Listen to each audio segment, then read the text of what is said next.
Canadien, son 50e de la saison, porté par le numéro 13, Cole Caulfield!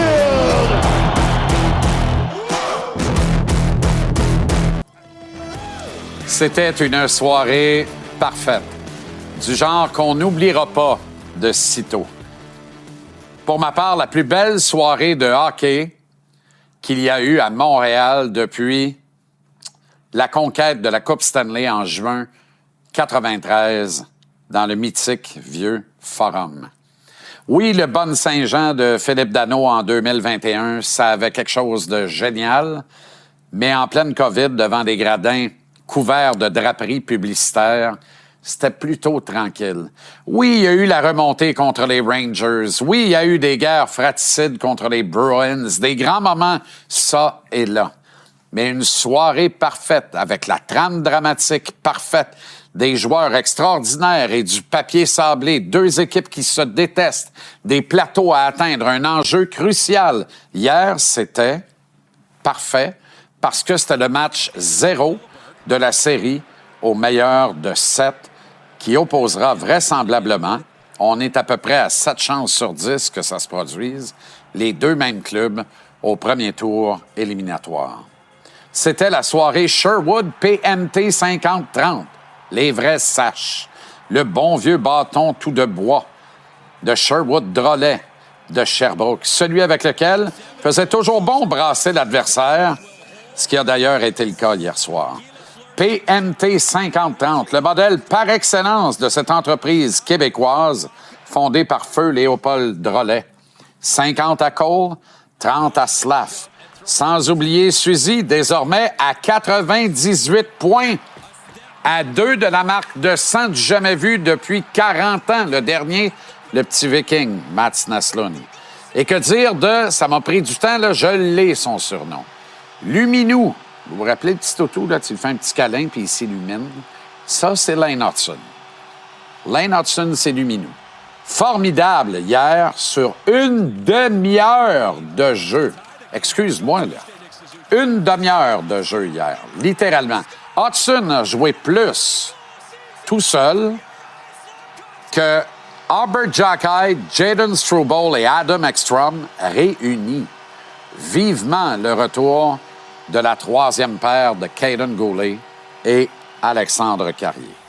Tout de suite, Anthony Martineau aux premières loges hier de cette soirée mémorable. Soirée parfaite. Anto, comment ça va?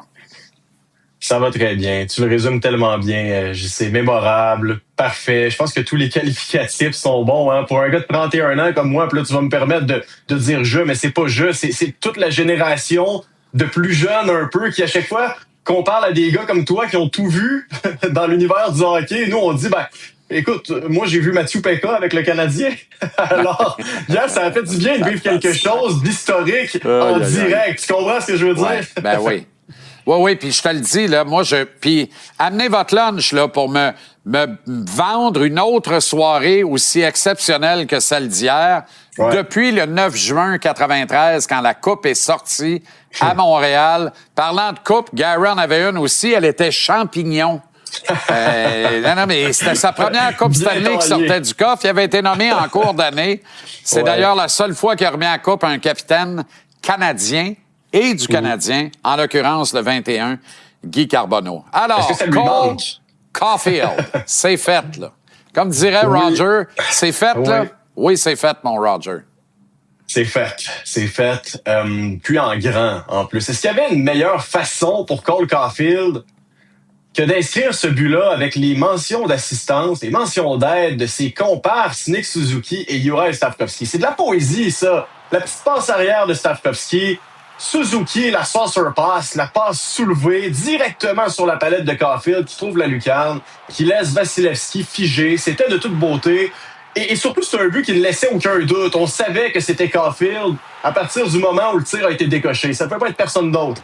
Et ce qui est fascinant là-dedans, c'est que oui, ça a fait plaisir, Jean-Charles, aux gens dans l'amphithéâtre. On le sait pourquoi. C'est historique. Mais il y a un gars, le papa de Cole Caulfield, qui était dans les gradins. Ben oui. Oui, à l'écran, cette réaction-là, si ça ne vous fait pas chaud au cœur, je ne sais pas ce que ça va prendre. La fierté dans le regard du papa que j'ai eu la chance de croiser en tout hasard à ma sortie de l'ascenseur entre la 2e et la 3e période. Wow. Et il me dit ceci que vous allez voir à l'écran.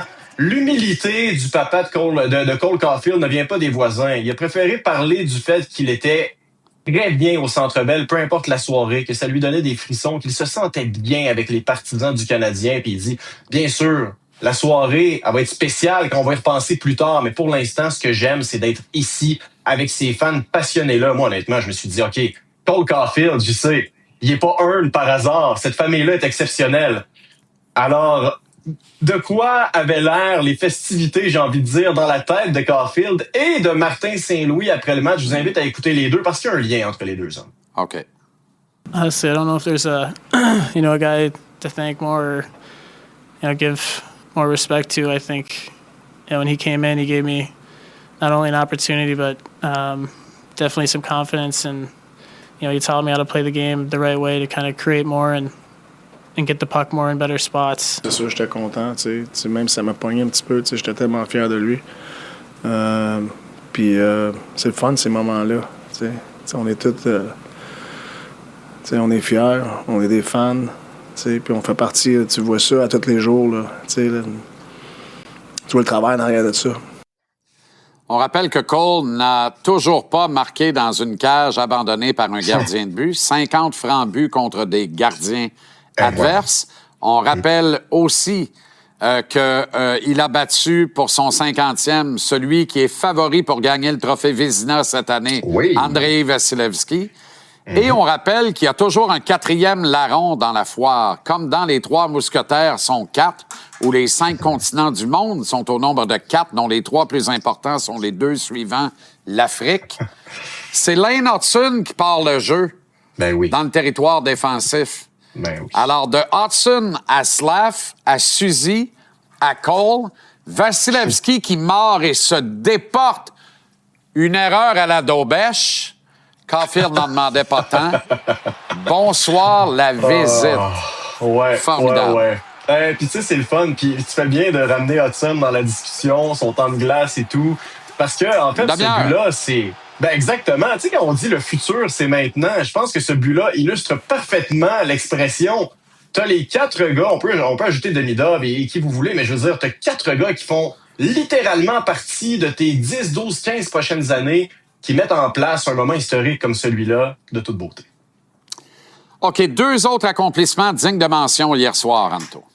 Oui, écoute, tu as parlé du 30e de Juraj Slafkovský. Pour moi, c'est assurément digne de mention. Le gars vient d'avoir 22 ans.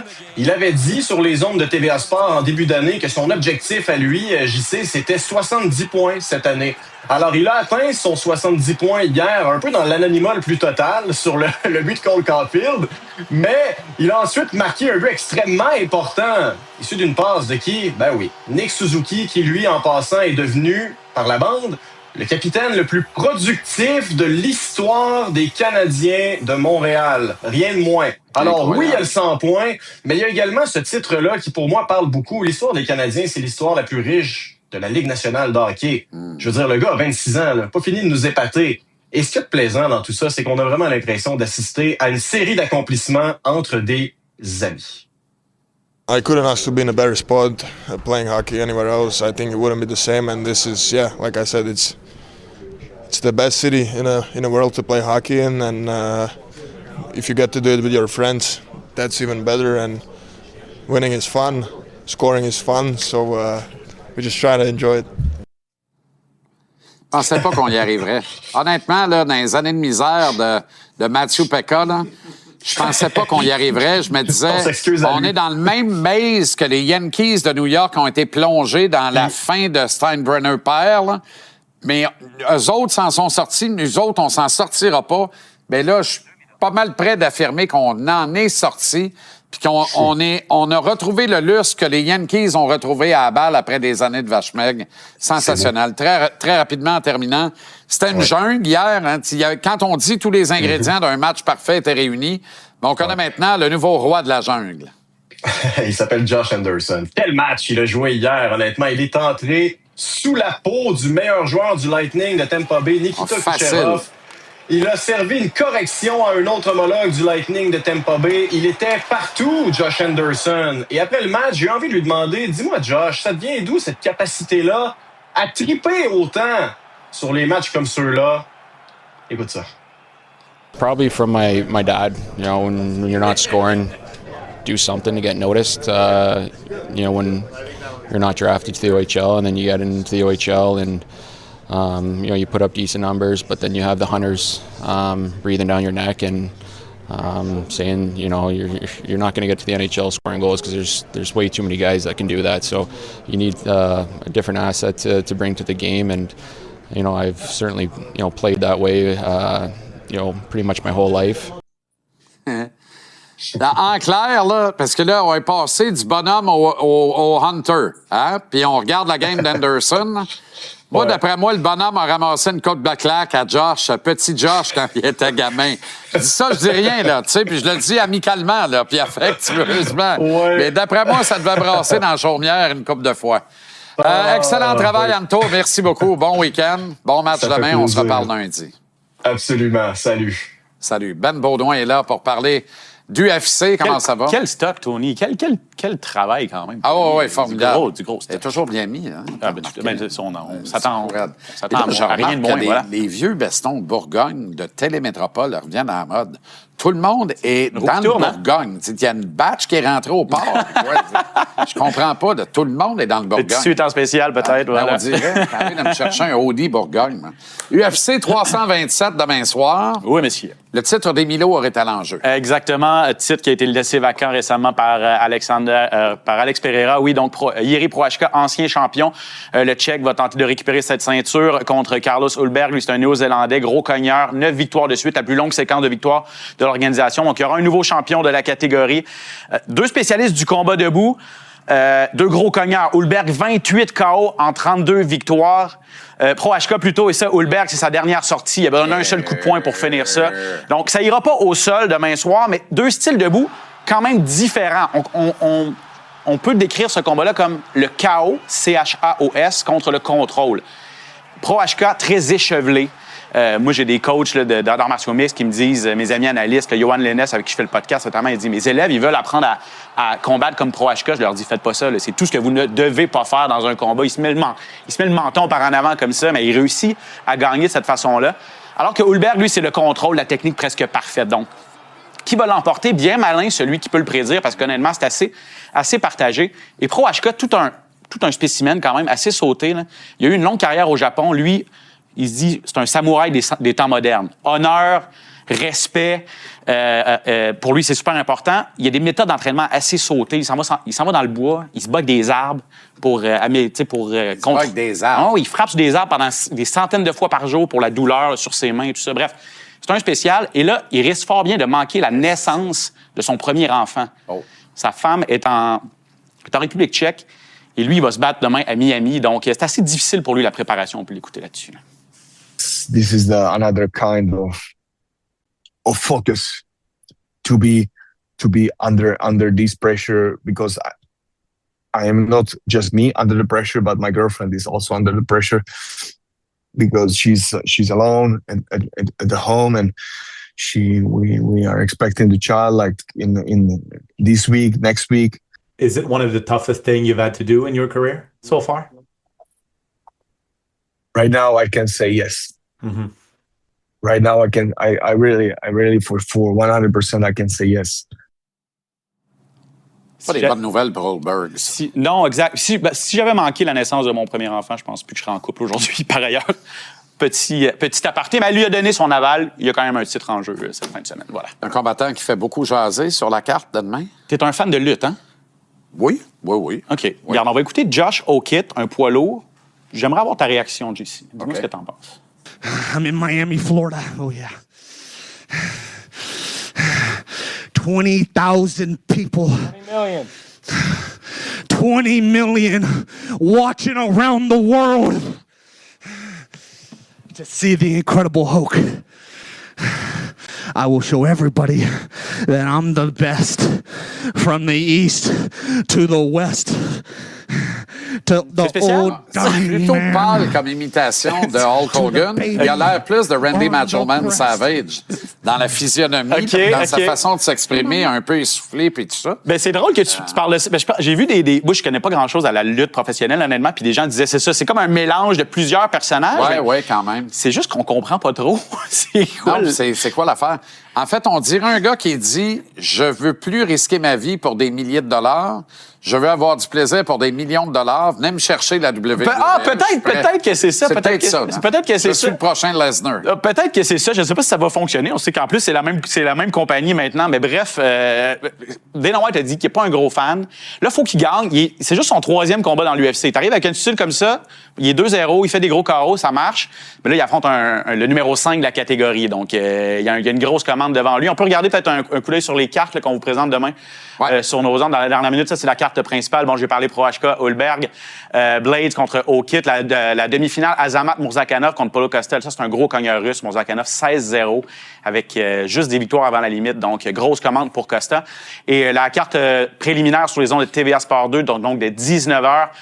J'attire votre attention sur le premier, celui du bas, le Tatiana Suarez contre Lupi Godinez. Godinez, c'est une Canadienne, en fait, et elle est classée 6e chez les poids pailles. Tatiana Suarez, classée numéro 2. Donc, combat important quand même pour la Canadienne Godinez. Avec une victoire contre la numéro 2, elle se placerait très, très bien pour un potentiel combat de championnat. Suarez, une des meilleures lutteuses chez les dames à l'UFC. Mais Godinez a une carte secrète dans son jeu parce qu'elle a 2 sœurs qui sont sur l'équipe nationale canadienne de lutte, dont sa sœur Anna, qui est allée aux Jeux olympiques de Paris, terminée 5e. Donc, elle se dit, si ça va au sol, je pense que j'ai ma chance. Elle est capable. Elle est très, très bonne au sol également. Donc, ça va être bon sur nos ondes demain. Donc, les rendez-vous sont là. 19h, TVA Sport 2 préliminaire et 21h, télé à la carte. Et dans le premier combat de la carte principale, il y a un des 2 belligérants qui veut se faire un dîner soisson. Voilà, je leur ai dit. Oui. La semaine prochaine, on parlera de l'UFC à Winnipeg qui s'en vient quand même à grands pas. On sera là exactement parce que Charles Jourdain, bien sûr, qui va être là, il a l'air en pleine forme pour son gala. Oui, c'est ça, exactement. Il a l'air parti en mission. Julien Leblanc, autre Québécois également sur la carte. Mais juste un mot sur Charles, peut-être parce que je voulais vous en parler. Sur ses médias sociaux, là, il avait l'air tellement en forme et tout ça. Je pense que lui, là, 135 livres, c'est sa nouvelle catégorie. C'est 365 jours, 24/7. Je m'attends à une grosse performance de Charles. Qu'est-ce qu'il y a dans les shorts, là? Je sais pas, je veux pas parler pour lui, mais je pense qu'il s'est plié ça dans son... En tout cas, bref. Bonne soirée. Bonne soirée. Je veux pas aller là. OK, bye. Au pied de saison. À 18h tantôt. Qui choisit prend pire, disaient nos grands-mamans. On va leur rendre hommage sur la base de cette déclaration-là. Mais une fois que j'ai dit ça, là, définitivement, il n'y a pas de doute, le fit parfait pour le Canadien en première ronde des séries, c'est le Lightning de Tampa Bay. Ça va au Masters à Augusta National en Georgie avec François-David Rouleau au retour. On a tout un show pour vous ce soir. Restez là.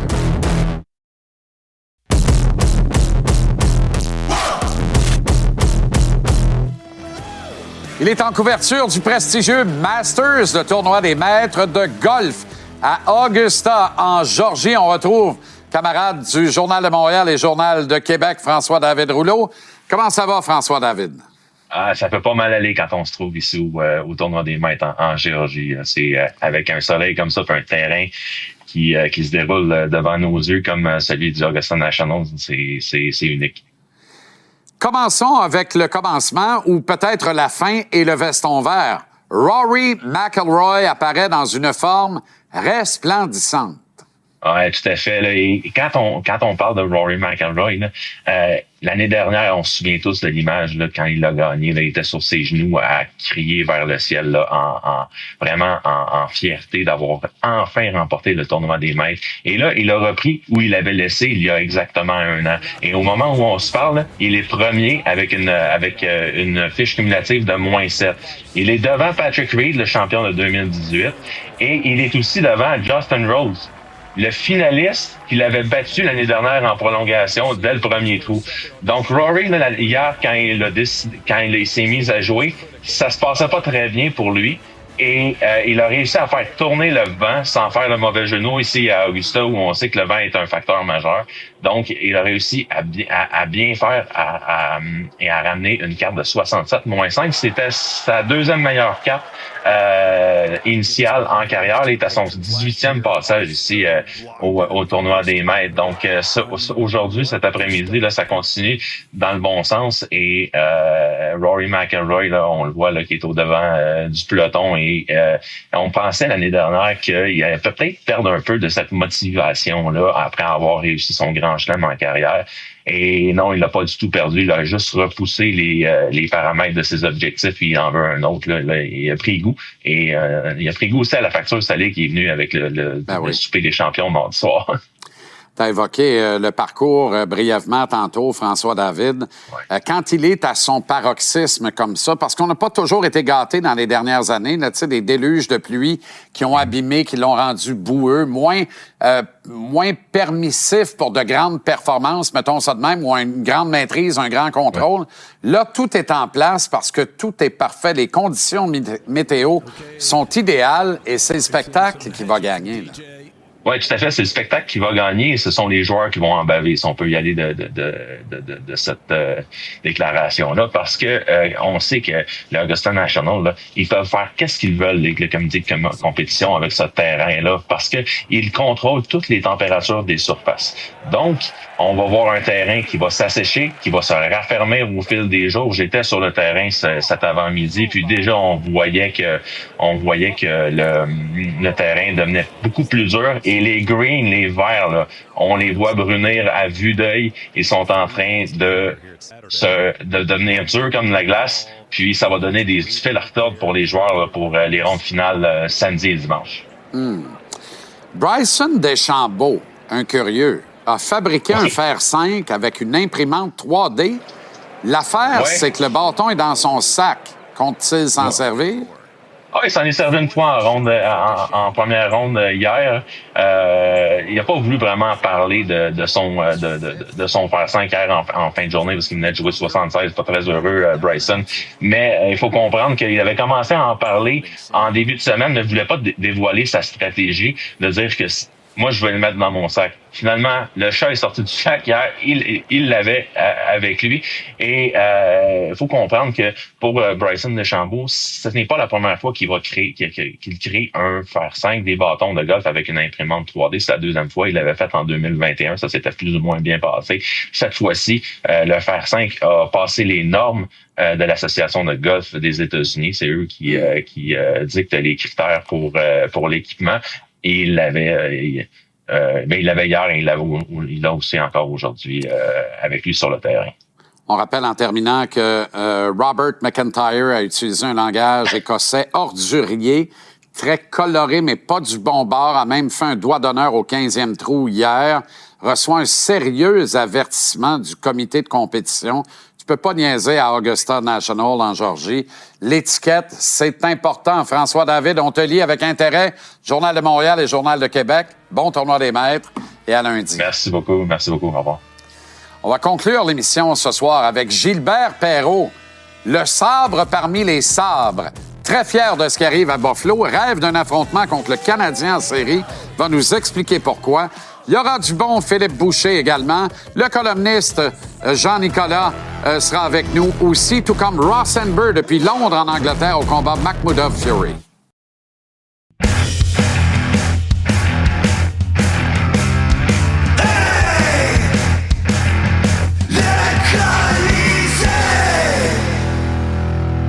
Avec Marinaro, avec Tony Marinaro. Ho, ho, ho, ho, bello, comment ça va?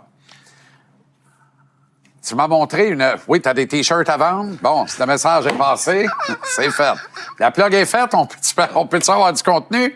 On fait pas pour faire de l'argent, on fait juste 20$ par T-shirt. Ah, ben oui. Le profit. C'est ça. On fait pas...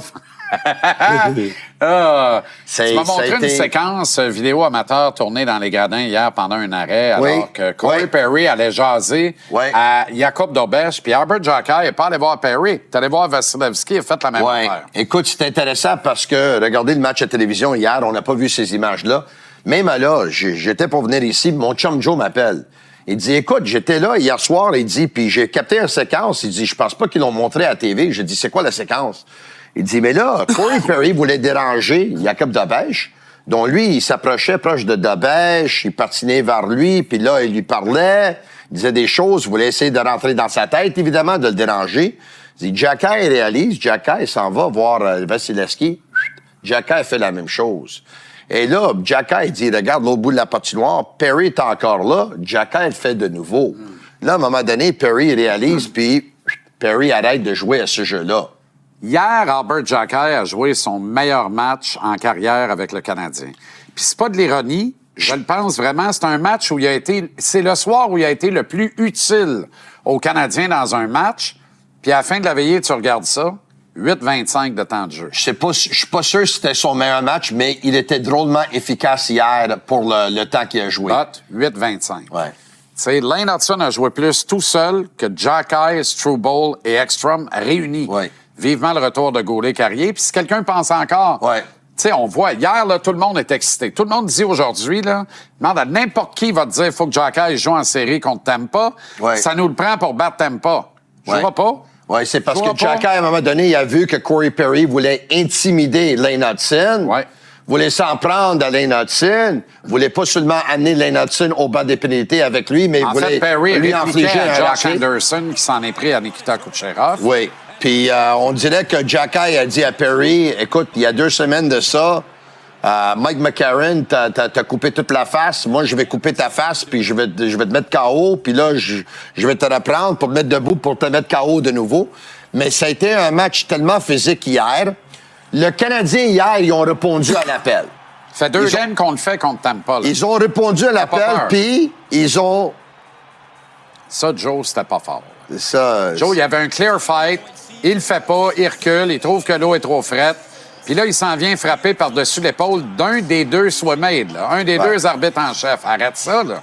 Je sais pas ce que tu fais là, mais tu sais, c'est Joe a déjà jeté bourde des majeure, une bourde majeure que tu répares par une bourde encore pire. Ouais. C'est-à-dire aller essayer de fesser un gars, plus de gants, mais alors que l'arbitre en chef, un des 2, s'interpose entre les 2. Regarde Slavkovski, regarde Slavkovski. Je vais te dire ceci, là, avant que tu changes de sujet. Là. Ouais. Bolduc aurait pas reculé à la première occasion.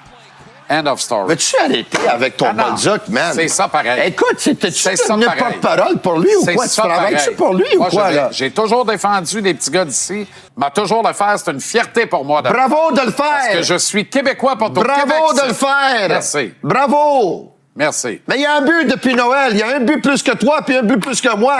Joe, en a combien de plus que toi puis moi? Il joue un rôle différent. Ah, il joue sur le même trio! Il joue un rôle différent. Il joue sur le même trio! Un, il est un joueur défensif qui a une identité, puis l'autre, il l'a pas encore, puis l'autre, il est jeune, puis il va l'avoir, puis il va être un marqueur de 30 buts avec le Canadien. Non. Prends ton temps, relax, Mais prends ton temps. Ailleurs. Toi aussi, tu changeais de sujet quand je te parlais de Dobèche en début de saison, là. Ça a bien fini. Faux. Ça a bien fini ton histoire à toi, là? Faux. D'ailleurs, Vasilevski a commis les bourdes de Dobèche d'octobre sur le but de Caulfield. C'est magnifique. J'ai dit, tiens, ça, c'est bon.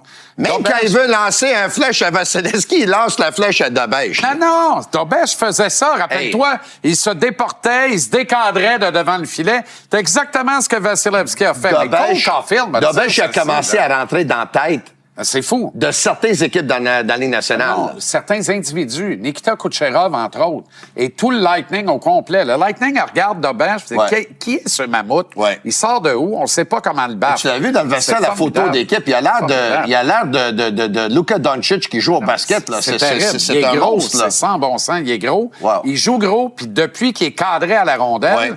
il devient un gardien vraiment dur à battre et intimidant. Ouais. Hier, il a été pas hyper occupé. Ouais. Il a fait la petite job quand c'était le temps. Il est battu par un Ouais. bon tir. Et Caulfield bat le gagnant potentiel du trophée Vézina pour son 50e. C'était formidable. Toujours pas marqué d'un filet désert. Ça a été formidable. Hier, quand j'ai quitté ici, il y avait quelque chose qui me disait, il y avait une voix qui me disait « Tony, rends-toi au Centre Bell pour voir au moins les premières 2 périodes avant de t'analyser chez toi pour faire ton podcast après le match. » Puis finalement, j'ai pas été. Puis maudit que je suis en maudit envers moi, ça n'a pas de bon sens. Mais moi, je vais dire quelque chose parce que tu as ouvert le bal là, avec avec Bolduc, je sais pas pourquoi tu en es pris à Veleno, là, parce que moi, je pense que Veleno a joué un bon match hier. Mais il a joué un pas pire match, mais j'ai pas aimé cette séquence-là. Moi non plus. Je pense que... Mais c'est pas parce qu'il a froid aux yeux, parce que c'est déjà battu. J'adore Joe, là. Je pense qu'avant, il avait peur de prendre la pénalité. Oui, ça, je le sais. Okay, correct. Ça, je le sais. Des fois, il faut que je te le rappelle. De Rivière-des-Prairies, originalement. Oui. Moi, je pense que Bolduc va prendre la place de Doc. Mais Doc, hier, c'était difficile encore. Moi, je pense que Bolduc va prendre la place de Doc parce que là, t'as deux joueurs qui n'ont pas une identité en ce moment, mais moi, personnellement, j'aime mieux investir dans Bolduc que dans un joueur comme Doc qui est ici depuis presque 4 ans. On sait que ça fonctionne pas. Puis, il y a pas longtemps, il reste plus grand-chose avec le Canadien. Là. Moi, je répète que je vais voir Bolduc avec Anderson et Kapanen sur le 3e trio. Sauf que là, j'étais un petit peu nerveux. Nerveux de quoi? Ben, je regardais Michael Age hier, là. Il est encore blessé. Il est blessé. Et parce que moi, j'étais convaincu que le Canadien que va pas prendre de chance. S'il n'est pas apte à 100% à aider l'équipe, ça sert à rien de brûler une année de contrat pour ça. Là. Moi, j'étais prêt à gager que si Michael Age était en santé, il aurait joué avec le Canadien dans les séries. Il aurait joué là. Oui. Après l'avoir... pas là, parce qu'il aurait gagné hier avec un Age à 100%. Ouais. Battu en 2e prolongation par Denver. Quelle catastrophe. Après avoir vu qu'il n'est pas en santé, puis si jamais il ne retrouve pas la santé à ce moment, comme on dit en anglais, all bets are off. Oui. Quoique, Laval, ce qui n'empêche pas de revenir à Montréal. Donc, il peut signer le contrat Ligue américaine en essai et signer son contrat d'entrée à tout moment puis rejoindre le Canadien. D'ailleurs, c'est très, très bien expliqué. Là, si vous voulez savoir tous les tenants et aboutissants du dossier Michael Age, allez lire Nicolas Cloutier au tvrsport.ca. Là. Il est excellent, Nicolas. Tout est là, tous les détails sont là. Voilà, vous avez le print. Là. Il est excellent, Nicolas Mais Cloutier. Ça me fait de la peine parce que Michael Age, je te le dis, il est prêt puis il aurait un rôle. Sauf que s'il n'a pas son explosion, qui est blessé au bas du corps puis qui perd son explosion, ben là, il s'aide pas. Là. Est-ce qu'il est prêt? Ah oui, il est prêt. Je te le dis. Moi. J'ai parlé avec Craig Button plus tôt aujourd'hui. Là. Selon lui, il n'est pas prêt. OK? Craig, c'est pas le dernier venu. Là. Puis il a droit à son opinion. Tout le monde a droit à leur opinion. Exact. Moi, je vois dans ma tête Michael Age dans son bureau, qui est le même bureau de Caulfield, en 2e vague d'avantage numérique. Puis pour répondre à ta question, moi, je voyerais même Bolduc dans le poste du fameux bumper en 2e vague d'avantage numérique. C'est clair que ces deux-là parce que l'avantage numérique, ils ont besoin des gars qui marquent des buts. Ouais. Ils en ont pas assez. Ouais. Puis, écoute, je m'inquiète pas pour la première unité, même s'ils étaient 0-7 hier, puis ça, c'est épouvantable. C'est inquiétant. Le talent va sortir dans les séries éliminatoires, moi, j'en suis assez convaincu. Oui, puis de toute façon... Mais la 2e unité, hier, sur l'avantage numérique de 4 minutes, ils avaient même la misère d'avoir possession de la rondelle pour 5 secondes. Mais t'en as pas d'avantage numérique en série, puis t'en as pas des 4 minutes, puis t'en as pas des 5 contre 3. T'en as, mais bien moins. T'en as pas beaucoup. Fait que c'est le plus important pour le Canadien, là. Gagne la bataille à 5 contre 5, puis soit dominant entre les deux lignes bleues. C'est ça, la zone de guerre. J'ai une question pour toi. OK. Parce que tu as commencé notre discussion avec Jack Eye. Tu as dit c'est le meilleur match que je pense qu'il a joué avec le Canadien. C'est le soir où il a été le plus utile à l'équipe. Dans l'enjeu hier soir, avec l'électricité qu'il y avait dans place, la tentative de bullying et d'intimidation du Lightning, Jack Eye a été sensationnel. Paul Anderson, qui lui a été hors norme. Josh Anderson est formidable. Anderson, lui, c'est comme un cheval de course. Il se prépare, il se prépare pour courir au Kentucky Derby puis au Belmont Stakes. Là, puis là, il est prêt. Il fait la triple couronne, Anderson, puis c'est tout. J'ai une question pour toi. Qui est la 3e étoile, la 3e étape de la triple couronne? C'est le Belmont, c'est le Kentucky Derby. Le Kentucky Derby, le Belmont, puis Preakness. Preakness, oui. Secretariat. T'en souviens-tu? Secrétariat. Gagnant de la triple couronne. Oui. Question pour toi. Toi, t'es le coach des Canadiens. Donc, pour un jour, là, je veux que tu y passes. Tente-moi pas trop. Tu prends une diminution de salaire, d'accord? Ah, OK, pour une journée. Parce que je sais combien tu gagnes ici. Et t'es coach des Canadiens. Oui. Premier match des séries. Carrier est prêt à revenir. Oui. Tu fais quoi? Il joue. Donc, Jack Eye ne joue pas. Jack Eye ne joue pas. Ah, OK, c'est comme ça. Mais là, OK, c'est sûr que je te demandais parce que la façon dont tu as commencé la discussion, je pensais que tu disais que Jack Eye, on a absolument besoin de lui dans les séries éliminatoires. Tout, Tony. Ben non. Anderson assure ça. Puis on peut pas... Jaden Struble, écoute, il est tough, là. Il amène l'âge. Struble le fait aussi. Fait la job, là. On peut dire ce qu'on veut, là. Mais il faut être responsable envers le public, là, parce que le public en veut du Jack Eye. Il en prendrait tous les soirs, puis il en prendrait pendant 15, 16, 17 minutes. la vérité, là, puis celle-là, là, j'ai pas de défensive, j'ai pas de contre-argument. Oui. Tu me demandes si le coach canadien, Carrier, est prêt, il joue dessus. C'est une vraie question. C'est sûr que Carrier joue avec Goulet, puis c'est ma troisième paire. Voyons donc, Tabaslac. C'est même pas proche. Oui, je comprends. Puis je l'aime bien, Carrier. C'est juste. Parce que Struble va faire la job, Anderson va faire la job. Je suis d'accord avec toi. Ah oui. Bolduc va faire la job. Tu sais, j'en ai d'autres qui vont faire la job. Je pense que tu as raison parce que je suis d'accord avec toi. Mais je posais la question quand même. Parce que dans la Ligue nationale, tu as une équipe pour la saison régulière, tu as une équipe pour des séries éliminatoires, puis des fois, c'est pas la même équipe, c'est pas les mêmes joueurs. Il y a d'autres joueurs. Parce que, comme tu viens de dire, Xhekaj était drôlement efficace hier. Ouais. Il était drôlement efficace hier. Très utile à l'équipe. Mais s'il y a une décision à prendre pour l'entraîneur, il se dit, écoute, Xhekaj est tant aimé dans le vestiaire, les autres équipes sont un peu intimidées par lui, il peut venir à la défense de ses coéquipiers. Par contre, en contrepartie, il pourrait peut-être manquer de discipline, prendre des punitions, ou peut-être je pourrais l'avoir sur la glace et à un moment donné, il fait un gaffe, puis il balance tout ça. Puis l'entraîneur, il a fait sa décision, puis on va vivre avec. Et que je pense que l'entraîneur, à date, là, il a plus souvent qu'autrement raison. Oui, classe-moi les exploits suivants par ordre de grandeur de priorité de greatness. Oui. 50 buts, Cole Caulfield. Oui. Capitaine avec le plus grand nombre de points dans l'histoire. 100 points, Nick Suzuki, mais c'est déjà fait à 98, il va en avoir 100. Il n'a pas manqué son coup. Le club des 30-40, à 21 ans et demi, vient juste d'avoir 22 pour Juraj Slafkovský. Il est maintenant à 30-41.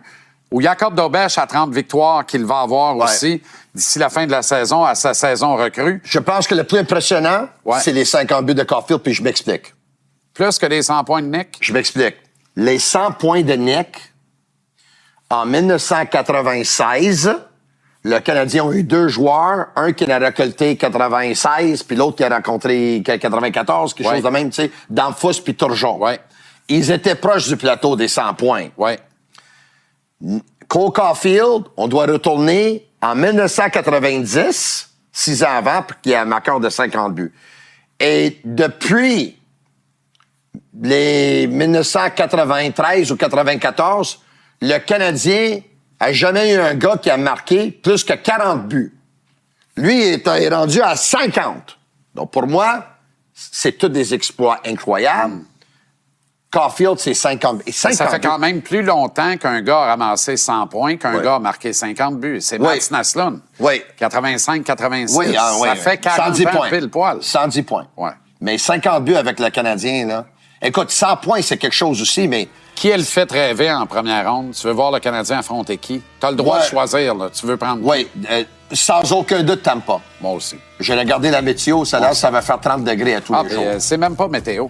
C'est sur la glace que ça se joue. Au Québec, c'est. Oui, mais moi, je m'en vais en Floride. Non, mais tu sais qu'on est au Québec, c'est. Au Québec, c'est pour ça qu'ils protègent toujours les gars de chez nous. J'aime ça.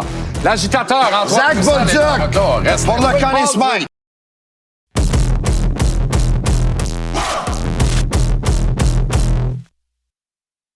Suzuki, a step, Caulfield in, reset, score!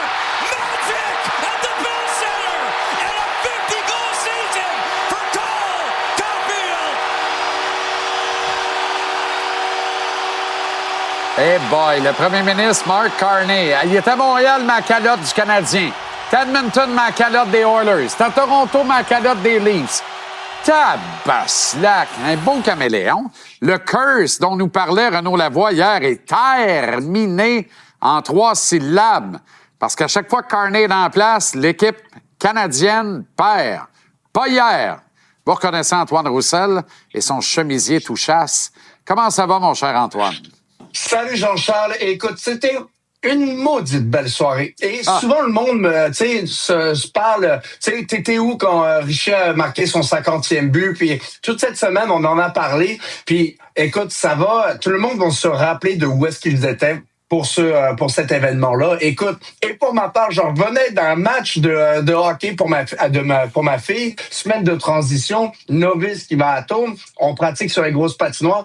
Donc, fin de match, on met le téléphone dans les mains de ma fille et on l'a vécu sur la route. Écoute, c'était sensationnel, Jean-Charles. Wow. Écoute, le char voulait sauter dans les airs. Magnifique, magnifique. Une soirée parfaite, en effet. À partir de... Parce que tous les ingrédients d'une soirée parfaite étaient réunis et ils se sont mariés admirablement, embriqués l'un dans l'autre.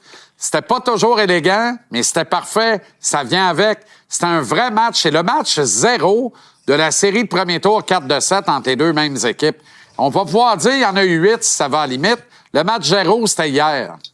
Ben, tu as tout à fait raison, Jean-Charles. Et hier, là, le Canadien a fait une chose que j'avais des points d'interrogation. J'avais des points d'interrogation, puis je pense que je l'ai déjà verbalisé avec toi, au point où, au niveau de la robustesse, du niveau physique, on est-tu capable de continuer d'avancer, de pas se faire intimider? Et hier, le Canadien, vraiment, a été impeccable à ce niveau-là. Les gros gaillards comme Anderson ont répondu à l'appel. Est-ce qu'il pourrait y en avoir d'autres? Certainement, mais il reste que j'ai aimé de la manière dont on a réagi. C'est pas notre identité, puis c'est correct que ça le soit pas. L'équipe est bâtie d'une certaine manière, puis si tu veux juste de ça, sois partisan des Bruins. Si tu veux du hockey de qualité et avec un petit peu de robustesse ou pas se faire intimider, tu peux être partisan des Canadiens en ce moment parce que c'est ça que t'as. Et ça, c'est le fun parce que, comme je le disais, pour moi, c'était un gros point d'interrogation. Est-ce que là, si on arrive contre des équipes comme Tampa qui montent la température, on va-tu être capable de garder notre sang-froid, continuer de jouer, puis ici et là, répondre de tout ça sans écoper de trop de punitions. Et hier, je trouve que on a agi à la perfection. On a bien géré le match. Corey Perry a essayé de rentrer dans la tête de bien des joueurs. Mais ça ne l'a pas fait. On a continué d'avancer, on a continué de pousser. Et le Canadien, les meilleurs joueurs, ont continué de jouer. Donc, pour moi, là, c'est un autre voyant au vert avant les séries éliminatoires, Jean-Charles. Écoute, on a-tu des rouges? Parce que moi, j'en ai plus, là. Il n'y en a pas bien, on va te le dire, là. En fait, il n'y en a plus.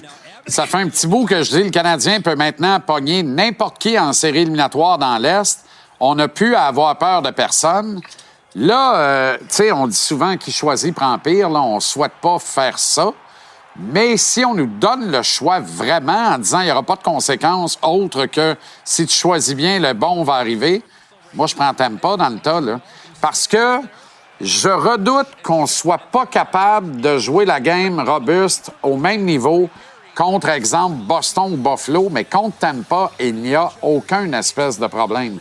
Là, il y a un match-up possible également avec les Sénateurs d'Ottawa. Celui-là aussi me déplaît parce que c'est une équipe avec laquelle on marie moins bien parce que on a de la difficulté à gérer nos émotions contre cette équipe-là.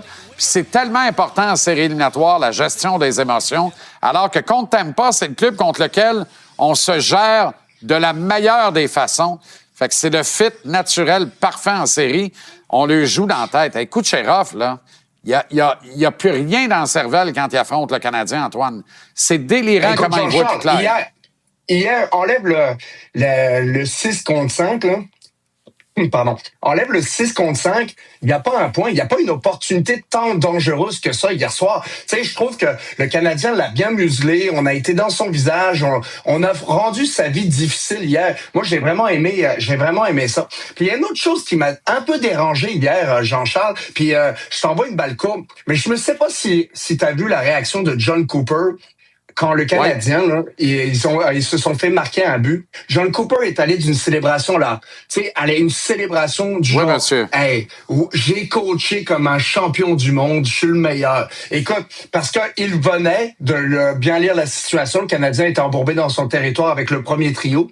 D'ailleurs, le premier trio avait quand même triché à quelques occasions là-dessus, ça m'avait dérangé un peu, mais John Cooper voit la séquence, la remarque, et fait en sorte qu'il met ses gros canons sur la glace. 6 contre 5, ça se revire, boum, le but de Radish. Mais tu sais, c'est comme si, là, quand il a fait sa célébration, il sait qu'il est filmé, vous allez avoir. J'ai tellement trouvé ça cocky, là, Jean-Charles. Ah, mais c'est merveilleux. Puis, ça fait partie des ingrédients de la game. C'est magnifique. Exact. Puis c'est correct qu'il soit de même. Mais qu'après, 1 minute ou presque après, on lui remette dans les dents. Écoute, tu sais, quand tu craches en l'air des fois, là, t'es un peu cocky, là. Ouais. Ben, ça te revient en plein visage. Puis c'est exactement ça qui est arrivé hier. Donc, j'ai bien aimé ça, la réponse du Canadien par la suite. Magnifique. Ailleurs dans l'Est, les Sénateurs, énorme victoire encore une fois. Et les Pingouins confirment leur adhésion aux séries éliminatoires. Pas grand monde qui avait mis 500 là-dessus en début de saison.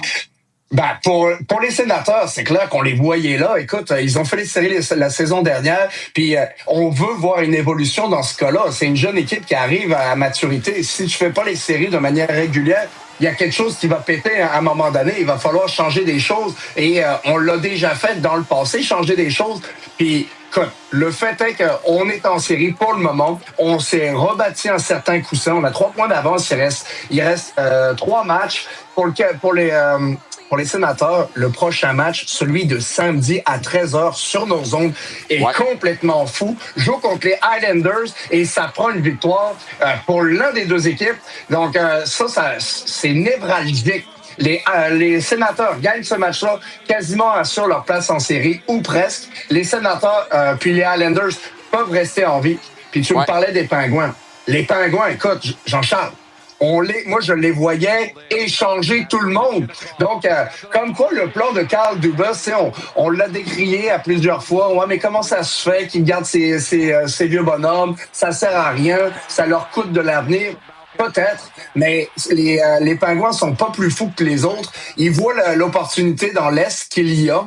Jouer contre les Flyers, ils sont capables de faire ça. Sans l'ombre d'un doute, ils sont capables d'aller en deuxième ronde. Et, je vais même plus loin, ils sont capables de battre les Hurricanes quand même, là, aussi. Là. Donc, tu sais, t'as le dernier souffle d'une entité, d'une présence comme Sidney Crosby, de Malkin, jusqu'à la fin même, je trouve ça spectaculaire. Alors, on n'a plus le temps, mais on salue quand même, coup de chapeau au Mammoth de l'Utah de notre ami André Tourigny, qualifié en série. Il a gagné son pari, tant mieux. Gros W de tes Stars contre le Wild. Dallas devrait avoir, si ça tient, l'avantage de la glace au premier tour contre ce même Wild du Minnesota. Ça commence ce soir au vieux Georges Vézina. Les Sags accueillent les Remparts, plus de 300 000 dans la cagnotte pour le moitié-moitié qui le cru. Salut Antoine, bon week-end et à la semaine prochaine. Billet de saison au retour. Je te jure que tu veux pas manquer ça en lendemain de soirée parfaite. Il y aura également Ross Enberg, Jean-Nicolas Blanchette et Philippe Boucher.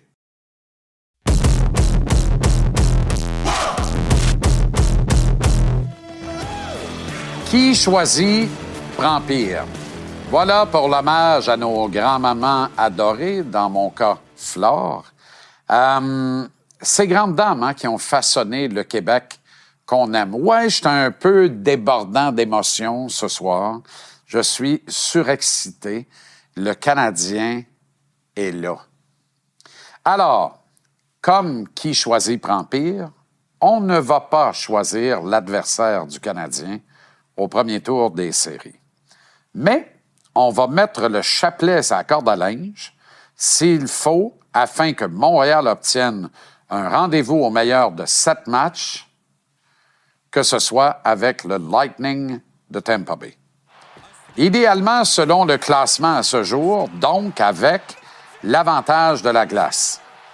C'est vrai que ça n'existe plus vraiment, l'avantage de la glace. La grande époque des petits édifices intimidants est révolue.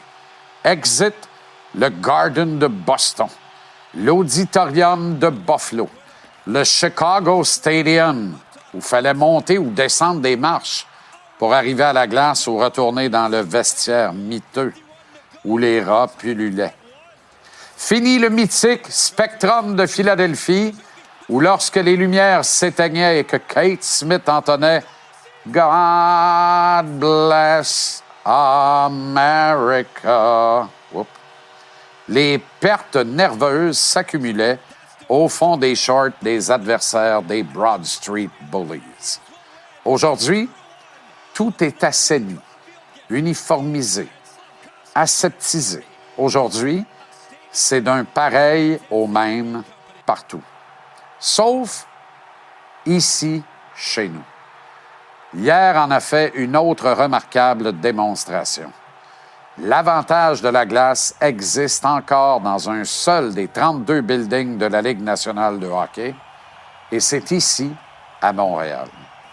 Pas pour rien qu'il n'y a aucun Américain qui rêve de sacrer son camp du Canada pour aller jouer chez tonton Donald, à condition de jouer ici, à Montréal. Pas pour rien que le Centre Bell est voté édifice favori et de loin par tous les joueurs de la Ligue nationale à chaque année. Les coachs ennemis raffolent de diriger ici à Montréal, même si c'est souvent au péril de leur propre équipe. L'image de John Cooper, sûr de lui, limite arrogant après le but égalisateur des siens hier soir, cette image marque et va rester. Autant que, une fois pompé, on a pu exulter rapidement.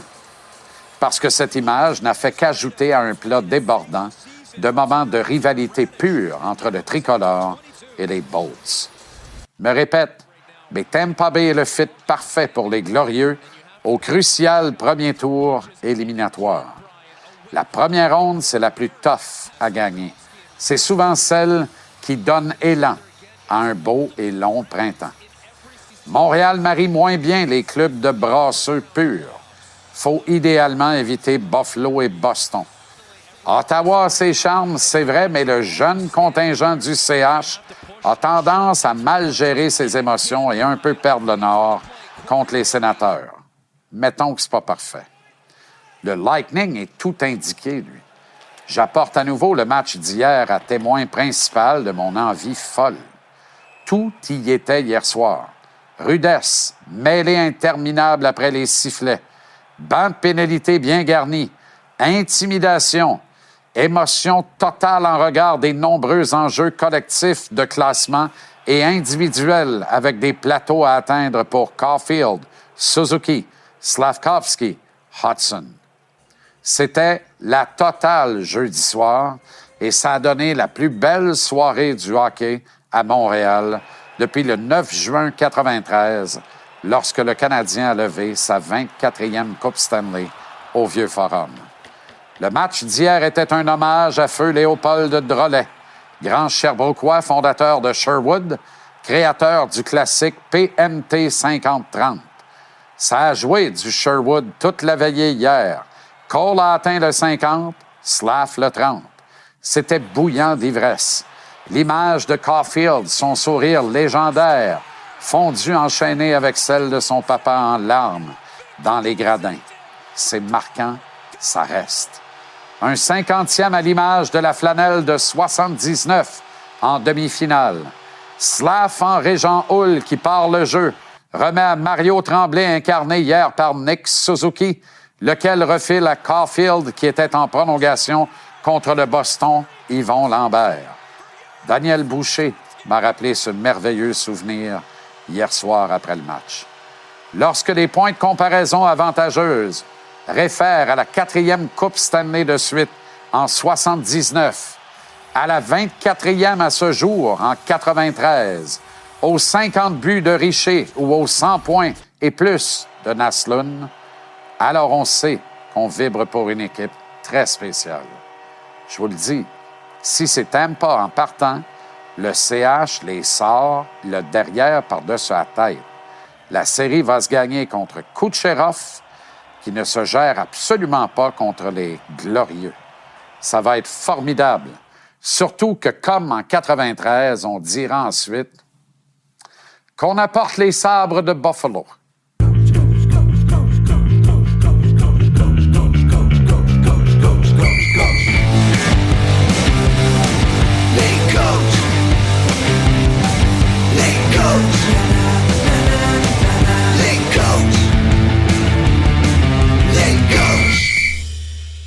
Avec Dominique Ducharme ce soir, comment ça va le coach? Ça va bien, JC, toi? Très bien. On te rejoint au Colorado. Match contre l'Avalanche demain. Il n'aura pas de facile. Chaque fois que je parle à André Tourigny, il est en sueur, Tabaslac, puis il n'est pas en arrière du banc tellement. Dans l'Ouest, là, je veux dire, c'est une guerre à toi et soir. Ça n'a pas de bon sens. Wow, et le classement est tellement serré, là, surtout dans notre division. Tu sais, je pense que les 3 clubs de la centrale, c'est pas mal. C'est juste de savoir quelle position Minnesota, Dallas vont finir, mais le reste de la conférence est assez serré. Donc, ça amène, c'est bon pour les partisans de hockey. Je pense que ça amène une fin de saison qui est plein de rebondissements. 4-0-1 dans les 5 derniers matchs, Dom. Le chemin de la victoire est retrouvé. Fin de saison importante, là, pour arriver avec le bon effet, le bon impact et dans le bon esprit en série éliminatoire, hein? Oui, assurément.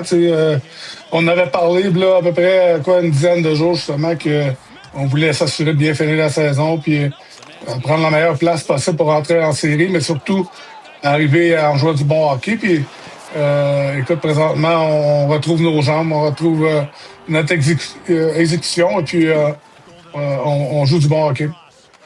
C'est drôle pareil, hein, parce que on sait que Bruce Cassidy va coacher ailleurs dans la Ligue nationale, probablement dès le prochain camp d'entraînement. Alors, sans faire le procès de Cassidy, il y a toujours un effet immédiat quand un entraîneur est changé ou qu'on est relevé de ses fonctions dans une équipe. Il faut convenir qu'il y a un effet Tortorella. Vous n'avez pas perdu à temps réglementaire depuis son arrivée, là.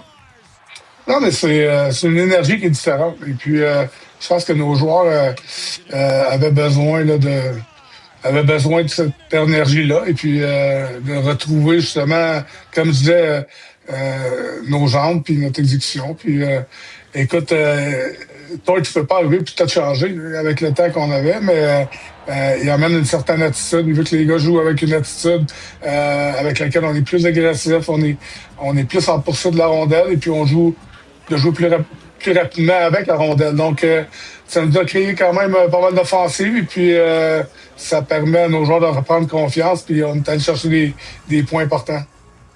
Est-ce que c'est ça le principal ajustement depuis l'arrivée de Torts, Dom? C'est-à-dire être peut-être plus exigeant, pointilleux sur l'importance des détails et de bien les régler, ces détails-là, dans le feu de l'action? Oui, les détails, mais de l'agressivité, dans le sens, on veut pas juste être passif dans le match. On veut vraiment imposer notre rythme et être plus agressif en échec avant, que ce soit en zone neutre ou en zone offensive. C'est quelque chose sur lequel il met beaucoup d'emphase. Et puis, d'avoir des transitions qui sont rapides, d'aller vers l'autre côté rapidement. Puis, écoute, nos joueurs appliquent ça. Puis, tu sais, il n'y a pas grand-chose qui a changé dans le système. C'est peut-être juste plus une mentalité qui est un peu plus agressive. Et puis, nos joueurs se retrouvent là-dedans pour le moment. Puis, on joue du bon hockey. Donc, c'est ce qu'on voulait faire.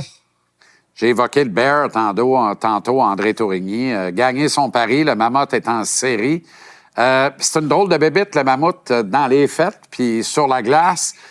Gros club de hockey, il y a plein de noisettes, plein de ressources. C'est-tu moi ou c'est le genre de club qu'idéalement, tu veux pas trop pogner en série éliminatoire?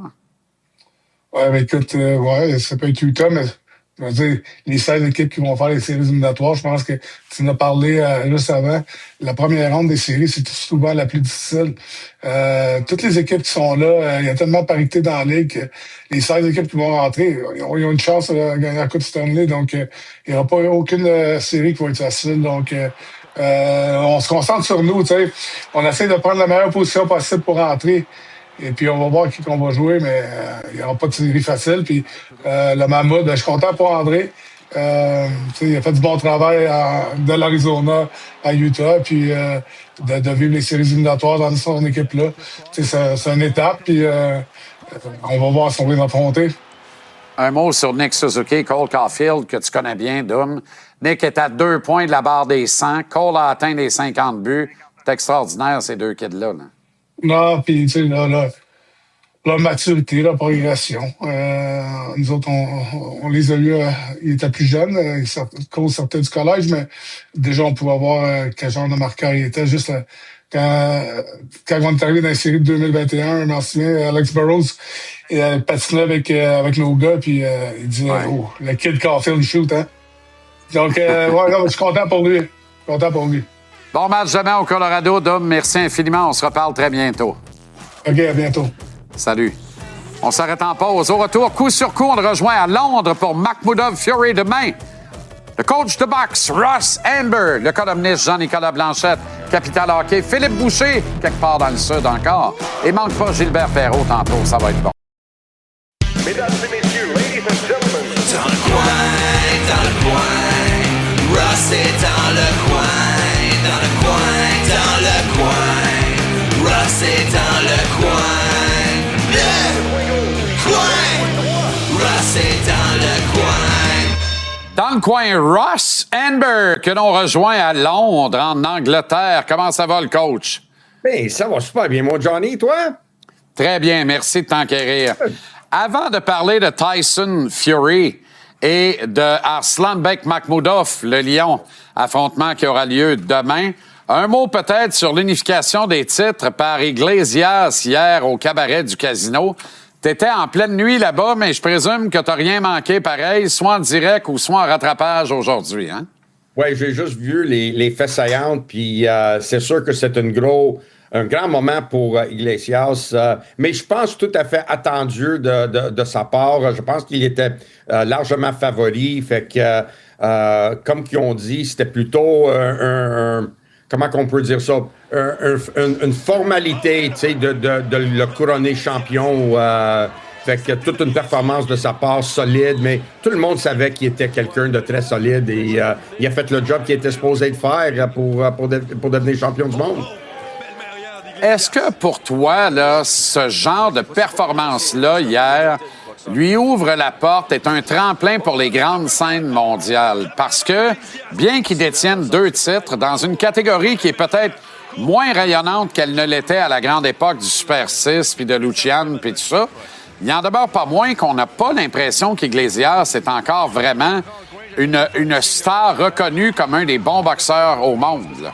Ça c'est vrai, mon Johnny. Mais l'important de ça, c'est que s'il aurait gagné seulement un combat hier, oui, il y aurait été encore quelqu'un qui aurait été très, très négligé. Personne n'aurait porté attention à lui et personne n'aurait voulu se battre contre lui parce que, tu sais, il n'apporte pas d'argent, il est pas reconnu encore, tu sais. Mais maintenant, avec le titre mondial, là, les aspirants vont sûrement vouloir battre contre lui, puis là, sont obligés de se battre contre lui. Fait que ça devient un peu plus facile. Unifier les titres, ça pourrait être autre chose, mais d'avoir gagné le titre, puis je pense qu'ils sont assez sévères pour le règlement, les IBF, pour les défenses du titre. Donc, je pense que ça va lui rapporter beaucoup de combats pour lui. Et aussi, ça prendra pas longtemps avec tout le monde commence à le connaître. Et avec chaque performance, il s'améliore. Donc, c'est normal que le monde va le connaître bien vite parce que là, il est champion du monde. C'est excellent. Hier, on a la grande classe d'Eye of the Tiger Management honorée de 10 coups de cloche.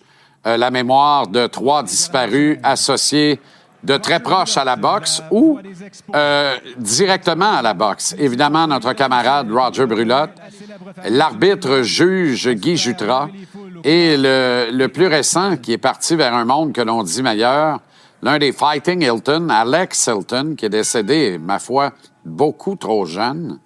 Ross, commençons avec, on en a parlé un peu, mais Guy Jutras notamment, quelle carrière phénoménale. L'une des grandes personnalités de l'histoire de la boxe au Québec, là. C'est dommage, mon Johnny, que j'ai pas un assez bon vocabulaire en français pour exprimer mes sentiments envers Guy et surtout sa famille, mais envers Guy, puis qu'est-ce que lui a fait pour moi dans ma carrière de boxe. T'sais, le temps que lui a donné à moi et à plusieurs d'autres. Je ne suis pas seul. Même Mike Griffin, qui est devenu peut-être un des plus grands arbitres dans le monde de la boxe. Pas au Québec, dans le monde. C'est grâce à Guy Jutras. Beaucoup de nous qui sont dans le milieu de la boxe aujourd'hui doivent beaucoup à Guy Jutras. Et ça me fait tellement de la peine qu'il n'est plus avec nous. T'sais, on peut peut-être être un peu heureux de le fait qu'il est resté avec nous pendant 95 ans, mais il est une des personnes que sûrement, moi, je vais mentionner à mon entrée au Temple de la Renommée parce que lui, il a fait ça avant moi, puis il était une des raisons pourquoi je vais être là, puis pourquoi j'ai une carrière dans le boxe à cause d'un homme comme Guy Jutras qui m'a donné la confiance, tu sais, que je pourrais être bon dans le boxe et je peux pas remercier Guy assez pour ça. Puis pour Alex, c'est sûr que c'est triste. Je connais pas les circonstances, pas plus de nouvelles de ça ici, mais d'après ce que j'ai entendu dire, c'était dans sa sommeil qu'il est décédé, mais comme tu dis, très jeune, puis écoute, Je suis plus vieux que lui, puis c'est triste. Puis je connais les Hilton depuis leur enfance, depuis qu'ils étaient encore dans le boxe amateur. Fait que ça montre à quelle vitesse le temps passe, ça, mon Johnny. Alex Hilton, Ross, c'est moi où il a terriblement souffert des comparaisons avec ses célèbres frères. Peut-être parce qu'il n'y avait pas nécessairement la rage et la puissance brute de Davey ou encore la grâce et l'allégresse d'un Matthew. Mais on dirait que c'était comme le journeyman de la famille. Là. Je ne sais pas comment trop le dire, mais et pourtant, c'était un bon boxeur qui a eu quand même une belle carrière. Là. Écoute, il l'a jamais dit, puis la famille ne l'a jamais traité comme ça. Mais sûrement, il sait, là, tu sais. Puis peut-être renverser, qu'est-ce que tu as dit, la grâce et le charisme de Dave et la popularité de Dave. Dave, il peut imprimer des billets, man, et le monde, il les achetait pour le voir boxer. La puissance de Mathieu, peut-être un des plus grands cogneurs de l'histoire de la boxe au Canada. Alex était bon, il était solide, un solide boxeur, solide champion canadien, mais il n'était pas, comme qu'on dit, blue chip, comme ses deux frères. Exact. Mais il a toujours se comporté dans le ring, il a toujours affronté tout le monde qu'on a mis en avant de lui. OK, Makhmoudov, Arslanbek contre Fury, Tyson demain. Y a-t-il une vraie chance pour Makhmoudov et dans quel état physique et psychologique se trouve Tyson Fury? On n'a pas l'impression qu'il prend ce combat-là au sérieux, Ross. Ça, je devine si je vais te répondre à ça. J'ai aucune preuve à ça, mais on va voir. Makhmoudov, il est prêt. Ça, c'est certain. Fury, on va voir. Fury, tu le sais jamais. Il a l'air maigre, il a l'air d'avoir perdu le poids, tout.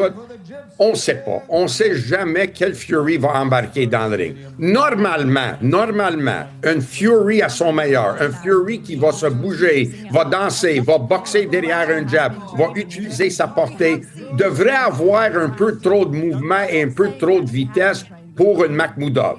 Et Fury, c'est pas non plus le genre qui se fait toucher facilement. Donc, si la défensive de Fury est là, et il bouge, et il boxe bien, ça va être une soirée longue et difficile pour Makhmoudov parce que lui, il veut s'engager. Il veut être dans une guerre. Si Fury n'est pas prêt, puis s'il pense qu'il peut juste accrocher Fury, puis Makhmoudov, puis il va trouver ça long parce qu'il va voir la force physique de Makhmoudov est extraordinaire. On va savoir demain, mon ami. Avec grand plaisir, mon ami. Bon combat demain, Ross. On se parle la semaine prochaine. Merci, mon Johnny. Bon week-end, mon ami. Salut, Ross. Ross Handler et Jean-Nicolas Blanchette, maintenant, notre columniste du Journal de Montréal et Journal de Québec. Comment ça va, Jean-Nic? Ça va bien. Je ne vais pas dire Johnny. Moi, un jour, je ne sais pas, je vais pouvoir t'appeler. Il m'a toujours appelé Johnny. C'est le seul qui m'appelle Johnny. Ouais. Puis, je ne le contredis pas, évidemment. Non, ça sonne bien. Ben, il a une droite surprenante, hein? Il connaît le tabac. Oui, pas si pas trop. Pas si pire. Mais là n'est pas le point. Tu as choisi ton moment de venir faire un tour à Montréal. Évidemment, on porte Roger à son dernier repos demain. Tu y seras avec nous, d'ailleurs. Là, je co-anime ça avec Félix Séguin.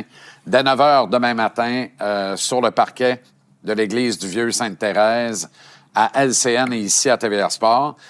Mais hier, tu n'as rien manqué de ton 5 et 8 favori, Cole Caulfield, qui a atteint la cinquantaine. Quel moment extraordinaire. Le porte-parole autoproclamé des joueurs de hockey de 5 et 8. Oui, c'est moi. Alors là, je suis assis sur un banc, mais moi, je mesure à peu près 5 et 8. Donner un exemple sur la galerie de presse, je dois, me pencher par en avant pour voir la moitié de la glace. Là. Donc, je comprends c'est quoi être un peu plus petit. Puis, prenons un peu de recul, OK? Parce qu'on est là-dedans, puis on regarde aller Caulfield, mais prends ma tante qui suit moins le hockey, puis regarde ça, puis je dis, je vais dire, celui qui a fait 50 buts, là, c'est lui qui a une tête de moins que les autres. Là. Ouais. C'est quand tu prends le recul, tu penses à ça, c'est assez fascinant. Puis, ce que j'ai fait, c'est que c'était tellement... Parce que moi, j'en revenais pas. Michel Lacroix, je suis allé voir à l'entraque aussi, juste il pouvait parler. Il l'a poussé. Il a parlé aujourd'hui à Michel. Je pensais que tu allais faire une rupture d'anévrisme, Michel. Il dit, je suis en parfaite santé. Il s'est gâté pas à peu près. Hein. Puis moi, je me suis amusé. Je suis allé retourner voir les rapports de recruteurs en 2019. Parce que c'est de ça qu'on parle un peu. c'est celui qui était négligé, tu sais. C'est celui qui était trop petit. C'est celui qui était pas supposé d'être bon, sauf quand il tire, sauf sur un tir. Puis j'allais sortir quelques exemples de... Ça peut être des recruteurs ou des experts qui font des prédictions. Des sérieux quand même, là, tu sais. Puis on les voit ici. La vie, c'est quand même facile quand tu joues avec Trevor Zegras, Matthew Boldy, Jack Hughes. Voilà pourquoi Cole Caulfield n'aurait pas une si grande carrière que ça. Exact. Si on continue... celle-là est bonne. Je crois qu'il sera pas capable. Il va être capable de marquer, mais sur une 40, sur une base constante, c'est ridicule. Oh, ridicule, quand même. Ouais. On n'est pas allé avec le dos de la main morte. Le problème de Caulfield, c'est qu'autant qu'il peut avoir un tir d'élite, autant que pour le reste, il est tout sauf spectaculaire. Ouais, c'est vrai. À l'époque, là, c'était vrai. Attends. C'était avant de passer dans les mains de Martin Saint-Louis. Caulfield est capable de suivre le jeu, mais il lui manque l'explosivité et l'agilité sur lesquelles les joueurs de son gabarit s'appuient souvent. Donc, il est ça, maintenant. Ça, il savait, puis il va... oui, il transporte pas la rondelle, c'est pas un fabricant de jeu, un playmaker. À l'époque, quand même, son explosion... Non, mais y a-tu quelqu'un qui a remarqué que Jack Hughes, la POC, il colle après tout le temps? Quand tu joues avec Jack Hughes, c'est sûr qu'on t'identifiera pas comme un gars qui transporte très bien la rondelle. Jack Hughes, là, tout le temps, à POC. Fait qu'il était limité, genre, malade dedans, c'est ce que tu fais de mieux. Puis Jack Hughes va s'occuper du reste. Puis quand c'était pas ça, c'était l'extraordinaire Boldy. Puis c'est vrai que c'est un gars unidimensionnel à son arrivée dans la Ligue. Martin Saint-Louis a complètement métamorphosé, ce gars-là. C'est un gars de premier trio dans n'importe laquelle des 32 équipes de la Ligue nationale. Il faut qu'on arrête, là. Oui, mais je pense quand même que, tu sais, il a été sous-estimé. Là, c'est le meilleur buteur de son repêchage, le 3e meilleur pointeur. Puis quand on parlait de son explosion, son agilité à la... Si quelqu'un trouvait qu'il n'était pas agile à l'époque puis qu'il avait juste un tir, c'est que cette personne-là ne doit plus faire ce métier-là de prédire l'avenir des joueurs de hockey. Là, puis il a toujours été combatif aussi, Caulfield. Puis, je trouve que...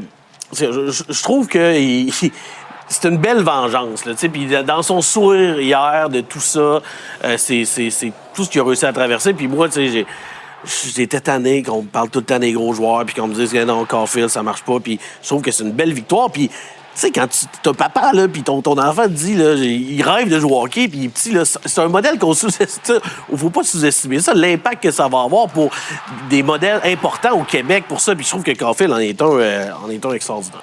Sourire de Cole, marié, fondu, enchaîné avec les pleurs de son père, là. Il y avait quelque chose de magique. C'était incroyable. Cette soirée-là, hier, moi, puis vous me direz, la remontée spectaculaire contre les Rangers, right. Il y a plein de moments, mais c'est la plus belle soirée du hockey à Montréal depuis le 9 juin 93, quand le Canadien a soulevé la Coupe Stanley pour la dernière fois. Il y a quelque chose qui m'a frappé hier avec le Canadien, c'est que je sais pas comment expliquer ça, mais je trouve que pour expliquer la fièvre, puis comment que c'est la folie, puis c'est pas juste que c'est une équipe qui gagne, c'est que ah oui, ça, c'est beau quand le père pleurait. C'est que je trouve que ça sent moins le cash. Je sais pas comment dire ça, mais... Ça sent le hockey. Ça sent le hockey. On dirait une gang de Bantam 2B. On les voit sincères. Le but, le sourire de Caulfield est sincère. Le père qui pleure. Ivan Demidov qui a le sourire fendu jusqu'aux oreilles. Suzuki ne déborde jamais sur le plan émotif. T'as-tu vu l'étreinte à Cole? Ben oui. Je pensais qu'elle allait y infliger une commotion. C'était hallucinant. J'ai jamais vu Nick aussi démonstratif après un but quand il est sur la glace. C'était magnifique. Puis quand les joueurs, on sent qu'on est comme eux, puis qu'on se dit, parce qu'un millionnaire au Québec, pour nous, c'est comme, il n'y a pas d'âme, c'est un extraterrestre, mais là, on sent comme pas le fric. On sent pas que ces joueurs-là, ils marchent au fric. T'sais, les Notson ne doivent même pas savoir c'est quoi un homard ou du champagne. Là. Ben, ils marchent tellement pas. Non, mais c'est quoi, deux toastés moutarde d'oignon? Oui, c'est ça, mais c'est ça. Ils marchent tellement pas au fric qu'ils en gagnent pas assez personne. Fait que ça te donne-tu une idée comment ils marchent pas au fric? Mais moi, je trouve que cet aspect-là, de quand j'y regarde, je trouve que ça ressemble aux élans de Charlebourg, Bantam 2B, quand on a gagné le tournoi Bécomo. C'est ce qui rend cette équipe-là comme plus accessible. Puis je ne sais pas s'ils font des efforts pour avoir l'air de ça, mais tu sais, ça c'est transparent, c'est beau à voir, puis c'est touchant aussi. T'as de l'animosité parce que t'as une vraie rivalité. T'as deux équipes qui ne s'aiment pas, mais pas du tout. T'as des superstars. T'as le deuxième meilleur pointeur de toute la Ligue nationale depuis 10 ans, Nikita Kucherov, qui encore une fois vient fou quand il joue contre nous autres, tellement il nous trouve laid puis il nous haït. Ça prend un petit chip ses mains, puis il vient fou. Je pensais qu'elle allait dropper Anderson. Sais-tu qu'on parle d'un homme mort s'il fait ça aujourd'hui? Non? Après ça, tu as 2 coachs hyper charismatiques. Ouais. Tu as un enjeu véritable de classement, de positionnement, puis de mettre la table parce que c'était comme le match 0 de la série de premier tour qui nous attend dans moins de 10 jours maintenant. Tu as un psychopathe aussi dans le Lightning, qui est Corey Perry. Mais littéralement. Tout le moins un sociopathe. Oui, là, OK, mettons. excusez. On va mettre le niveau juste en sais, bas. OK. On n'amènera pas à Charles Non, Manson, mais quand il quand était voir même. les notes, quand il était voir les notes, Et t'as des plateaux. Le Sherwood PMT 5030, le bon vieux bâton de bois. Oui, là, ben oui. de Léopold Drolet, feu Léopold Drolet de Sherbrooke, un grand Sherbrookeois, parce que ça a joué de Sherwood toute la soirée, parce que 50 à Caulfield, parce que 30 à Slavkovski. Tout était là, là. Tout est là. Tout est là. Puis Suzy qui arrête à 98, mais 98 pareil, là. Il va rejoindre le Viking Naslund, pas au total des points, mais avec 3 chiffres au bout du total des points de la saison. C'est incroyable. Pas vu ça depuis 40 ans. Puis- C'est la plus belle soirée. Oui, Bonne-Saint-Jean, Philippe Danault. Il y a 1 million de tapis et tuiles dans un gradin. C'est des draperies partout. Il y a 2500 personnes éparpillées dans l'aréna. Il y a de la COVID en dedans, il n'y a pas dehors. Ils sont 25 000 entassés qui s'embrassent de délire et qui se crachent d'en face dehors de bonheur. Mais c'était pas pareil. Fait que c'est la plus belle soirée du hockey depuis... Parce qu'il y a une suite, parce que ça va continuer, Mais parce que c'est le début de quelque chose. On n'attendra pas 30 ans pour en retrouver un autre. Non, exactement. Exactement. On se voit demain? Tout à fait. As-tu choisi ton resto avec madame pour ce soir? Je garde ça privé. Tu sais, je suis tellement populaire à Montréal. J'essaie de garder ma vie privée. Je tiens... C'est de l'ironie. C'est seulement par mesure de te C'est de rassurer, l'ironie. là. T'es sans danger. Il n'y a pas de problème. OK, merci. Bonne soirée. Merci, À bon demain. week-end. Capital Hockey en direct de Québec City. Il a soulevé la Coupe Stanley. Philippe Boucher. Son objectif avoué est de nous présenter, au fil de ses chroniques, plus de décors qu'il a joué de matchs en carrière dans la Ligue nationale. Et il s'approche substantiellement. Comment ça va, le grand Phil? Ça va très bien. T'as-tu le temps un peu pour des heures de spectacle en début de chronique? Ah oui, let's go. Quand même. Je me Let's suis go. forcé.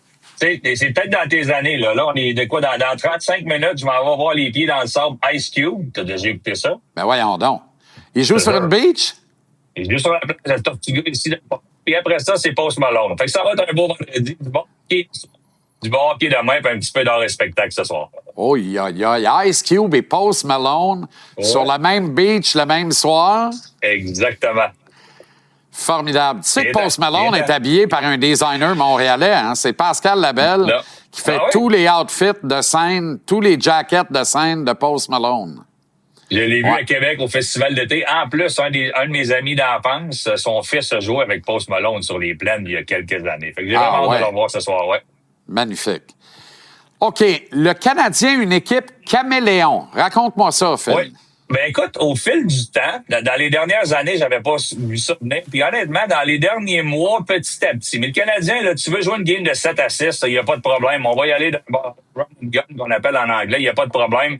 Puis on va y aller parce que notre défensive, on l'a resserré récemment, mais on était capable de marquer des buts, puis on en donnait un petit peu. Tu voulais aller en supplémentaire, pas de problème. Tu veux jouer à 3 contre 3, on est probablement la meilleure équipe de la Ligue. Et moi, ce que j'avais pas vu venir, puis c'est sûrement de ce que tu parles depuis le début de l'émission, puisque le monde apprécie, puis c'est pour ça qu'on est confiant dans la série. Moi, je voyais pas le Canadien être capable de jouer du code, puis d'aller dans les...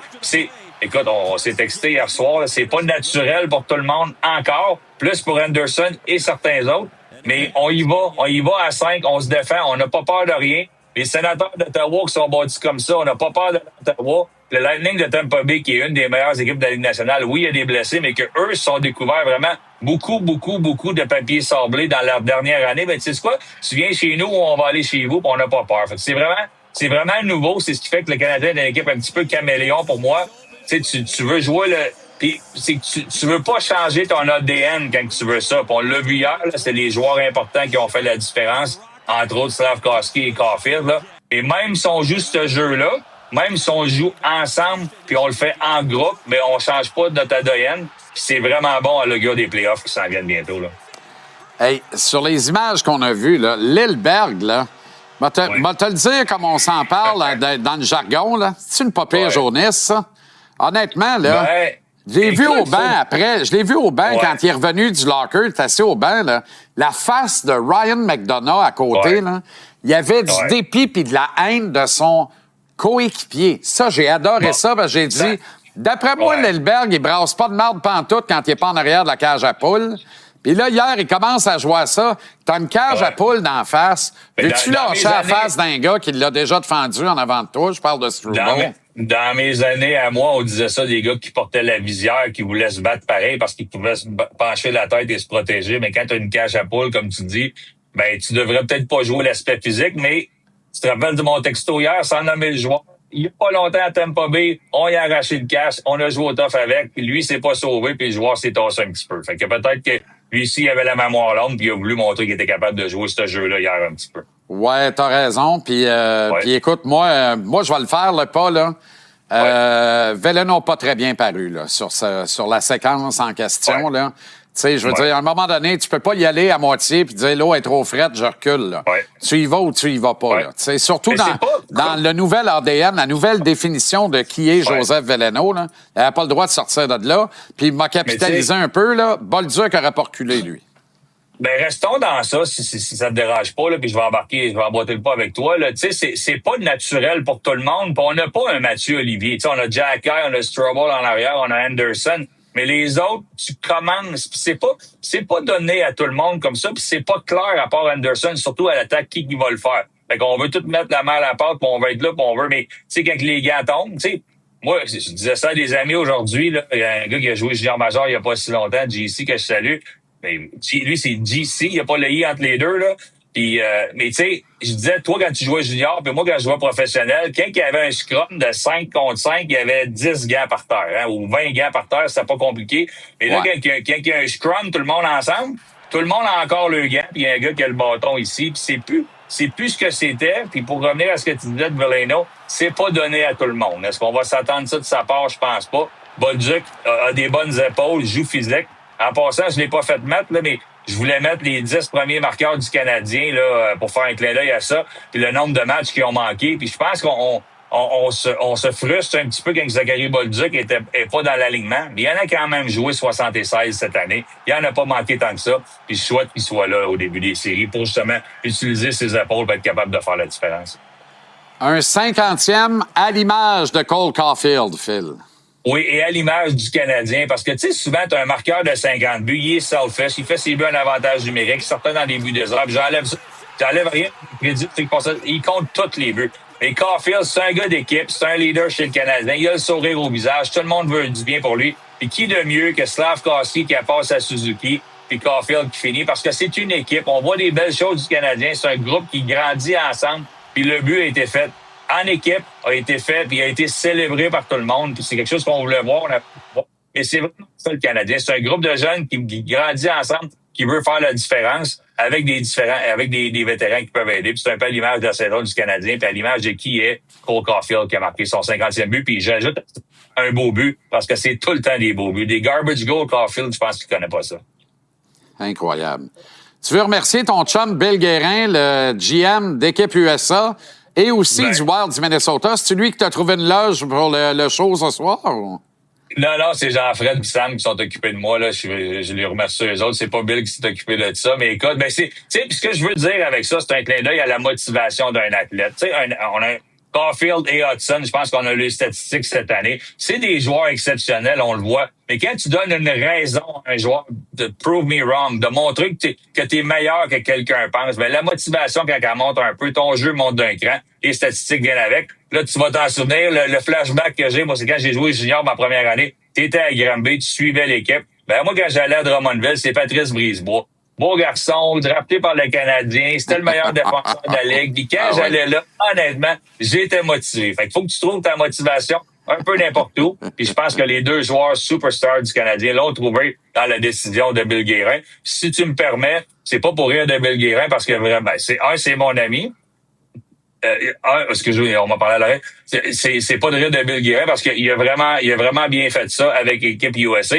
Puis en passant, Quinn Hughes, hier soir, si on peut montrer des images, même si dans la défaite contre les Stars de Dallas, Quinn Hughes vient de battre le record pour le plus grand nombre de points pour un défenseur du Minnesota. Puis il a joué 26 games avec Vancouver. Alors, Bill Guérin, c'est un gars qui fait preuve d'audace. Il n'a pas peur de décision. Il les assume, mais je pense que ça a été payant pour les Canadiens. Celle de ne pas choisir Caulfield et Hudson. Ouais, quel match hier, d'ailleurs. Et quel match de John Carlson également hier, Phil? Ben, des vétérans, ça paye. Puis, tu sais, moi, un défenseur droitier, j'aime ça. Fait que de voir les 3 lancer, le 3 tirs frappés puissants. On a une bonne... Puis Leo Carlson, quel but, là, si vous avez le temps d'aller voir ça, allez voir le but de Leo Carlson qui a marqué. C'est un joueur d'exception. On a des bons jeunes à Montréal, mais il y en a des bons à Anaheim. Mais d'avoir un vétéran qui peut faire la différence, ça fait du bien. J'avais pas venu venir celle-là. Moi, je pensais qu'elle allait rester à Washington, mais il joue du très bon hockey avec les Ducks d'Anaheim. On ne pouvait pas rêver d'un meilleur scénario dans la Q. Les Sags et les Remparts face à face au 2e tour. Wow! Ça doit pas être facile d'avoir un ticket à Chicoutimi. Puis Yannick Jean a travaillé fort. C'est le fun ce qui se passe là-bas. Les Remparts avec Simon Gagné et Éric Veilleux. On va lui souhaiter bonne chance en 2e ronde contre une vraie puissance. Oui, une vraie puissance. Mais parle-moi de ça, une vraie rivalité naturelle. Et quand ça arrive, ça, les puissances sont moins puissantes. C'est-à-dire que tout peut survenir quand il y a de la rivalité. Je pense que Nordique avait battu Canadien 5 fois sur 8 la saison de 38 points. Ça te donne une idée. Le tiers des points contre Montréal, qui était nettement meilleur, qui a fini 40 quelques points en avant. Hey, bon show ce soir. Post Malone, Ice Cube, ça Beach. Merci le grand. Bon week-end. À la semaine prochaine. À la semaine prochaine. On s'arrête en pause. On voulait l'avoir depuis 4 ans. Il ne voulait pas parce que les Sabres étaient médiocres. Quand on l'a appelé pour y rappeler ça, il a dit « OK, je vous parle ». L'excellent Gilbert Perreault termine la semaine avec nous au retour. Tu veux pas manquer ça.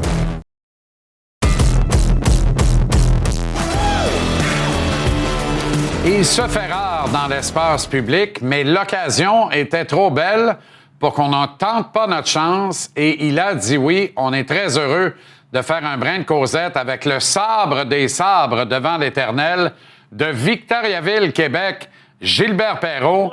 Gilbert, comment allez-vous? Ça va très bien, Jean-Charles. Ça va très bien. La santé est bonne, c'est ça qui est important. En tout cas, la voix est excellente, donc j'ai pas de misère à penser que la santé l'est tout autant. C'est bon de vous entendre, Gilbert. Pour la petite histoire, mon producteur à la recherche vous a contacté il y a 4 ans parce que ça nous tentait de vous jaser. Et la réponse a été « Quand mon club va faire les séries, rappelez-moi ». Et c'est exactement ce qu'il a fait cette année. Et vous avez dit, dans ce cas-là, je vais vous accorder l'entrevue. Merci beaucoup d'être là. Les Sabres, enfin, retournent dans le gros tournoi. Il était temps, Gilbert? Bon, après 14 ans, oui, certainement. On a eu à Buffalo, là, les 14 dernières années, c'était très difficile. Pourtant, on a eu des bons joueurs de hockey. On a eu des premiers choix de qualité. Alors, je n'ai pas compris le système qui se passait là-bas, mais de toute façon, on regarde ça, puis cette année, ils sont là, et puis espérons qu'ils vont aller assez loin. Et même cette année, à l'automne, on regardait ça, puis on disait, mon Dieu, encore une saison de misère pour les Sabres. Qu'est-ce qui a été le déclic, selon vous, Gilbert, pour faire en sorte que, subitement, l'équipe se mette à gagner et ne connaisse plus comment perdre un match de hockey, là? Bien, je pense que ça a commencé au 1er décembre, lorsque Lindy avait, je pense, a commencé à gagner. L'équipe a commencé à gagner là. Je pense que ça faisait 3, 4 ou 5 jours qu'ils gagnaient. Et ensuite de ça, on a changé le gérant général et puis ça a continué. Moi, je pense que je disais à chaque année, je regardais jouer, puis je me disais, qu'est-ce qui se passe? Pourtant, ils ont des bons joueurs et puis ça fonctionne pas plus que ça. Mais je sais pas. On dirait que on a été chercher des jeunes joueurs plus agressifs sur les alliés. On regarde Benson, Krebs, je pense que c'est des joueurs qui travaillent très fort et puis je pense que c'est ça qui manquait un peu au centre. On avait l'impression aussi, Gilbert, que des joueurs s'auto-sabotaient dans l'organisation des Sabres, dans l'espoir peut-être de changer d'adresse, d'aller jouer ailleurs. Ça se peut-tu qu'à un moment donné, quelqu'un a mis son pied à terre en disant « Vous pouvez être mauvais comme vous voulez, on va pas vous échanger. Vous allez devoir trouver une façon de gagner ensemble. » Quelqu'un m'a rapporté ça et je trouve que ça fait du sens parce que le même club qui allait nulle part encore en novembre s'est mis à devenir une équipe dominante à partir du début décembre. Ça se peut que quelque part, il se soit pris en main tout le groupe en disant si on veut pas être étiqueté comme des perdants, des losers à la fin de notre carrière, on est peut-être mieux de se responsabiliser puis d'essayer de gagner ensemble ici à Buffalo. Bon, c'est peut-être ça. Écoutez, lorsqu'on commence à perdre puis on perd, alors on devient, c'est un cirque, ça, hein? On devient un peu dans ça, puis alors tout le monde demande d'être échangé, tout ça. Mais je pense que ce qui est arrivé, moi, c'est un peu ça. Là. L'équipe, le mental de l'équipe a changé. On a commencé à gagner, puis la confiance est revenue. Et puis depuis le mois de décembre, on gagne. Alors où est-ce qu'on est rendu aujourd'hui, mais le mérite leur vient à tous les joueurs. Moi, je pense que tous les joueurs là, ils sont un peu plus physiques qu'ils étaient dans les années passées. Lindy Ruff? Oui, allez-y. Ouais. Je pense que sont devenus... je pense que tout ensemble, ils ont dû se dire... Je pense à un gars comme Darlin en arrière, le capitaine, ils ont un très bon capitaine. T'sais, il joue un peu sa game-là aussi. T'sais. Très bon joueur de hockey. Mais c'est un joueur qui est capable de donner des bonnes mises en échec. Alors, tout ça s'enchaîne. Je vais regarder les joueurs d'en avant, comme je l'ai dit tantôt, Benson, Krebs. Alors, ce sont des joueurs. Ils sont allés chercher d'autres joueurs aussi avec Stanley et les derniers échanges qu'ils ont faits. Là. Je pense que plus ils ont été chercher des joueurs de Rochester. Je pense qu'il y avait pas mal de bons joueurs à Rochester aussi.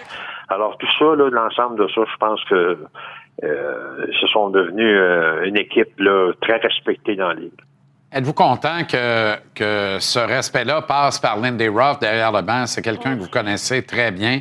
C'est un autre sabre devant l'Éternel. C'est d'abord et avant tout un sabre, Lindy Ruff. Coach de carrière, mais de métier, d'expérience aussi. Et ça fonctionne avec Lindy Ruff. J'imagine que ça fait un petit velours de plus, Gilbert? Ah, je suis bien content pour lui. Moi, je jouais avec. Même, on a joué sur la même ligne à mes dernières années. C'est un gars qui demandait l'autorité, hein, ça glace. Alors, c'est un joueur qui était comme ça. Et puis, on le voit dans son coaching. C'est un peu de la même manière qu'il jouait la joute.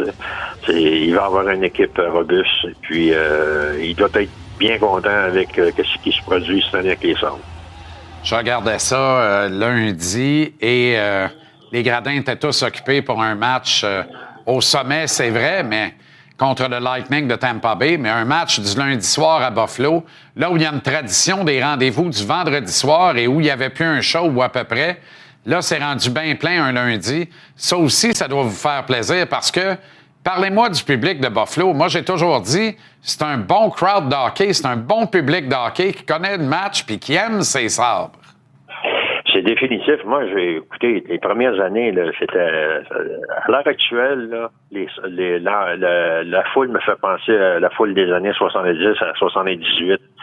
C'est une nouvelle franchise à Buffalo et puis on avait toute une ambiance.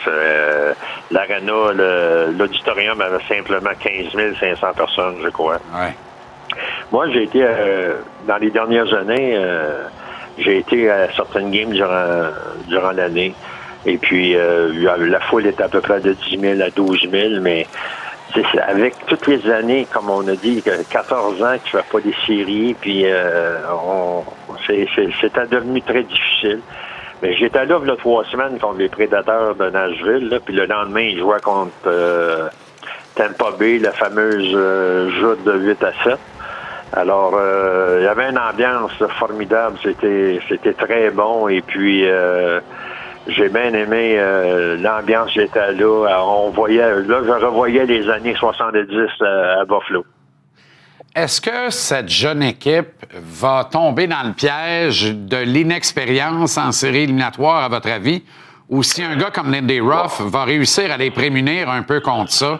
Parce qu'ils ont un club bâti pour gagner quand ça compte vraiment en série éliminatoire, mais en même temps, ils n'ont pas beaucoup d'expérience dans cette phase de l'année. Ben moi, je regarde ça. Lorsque tu es rendu là, eh bien, écoutez, tout le monde va donner leur 100%. Là. On va avoir certainement une autre game différente de ce que c'est qu'on voit. Là. Et on arrive les séries, tout le monde, ils veulent vraiment gagner. Et puis, c'est une autre série. Hein. Alors, qu'est-ce qui peut être bon? C'est peut-être Montréal contre Buffalo. Alors, ce serait tellement bon parce qu'il y a beaucoup de...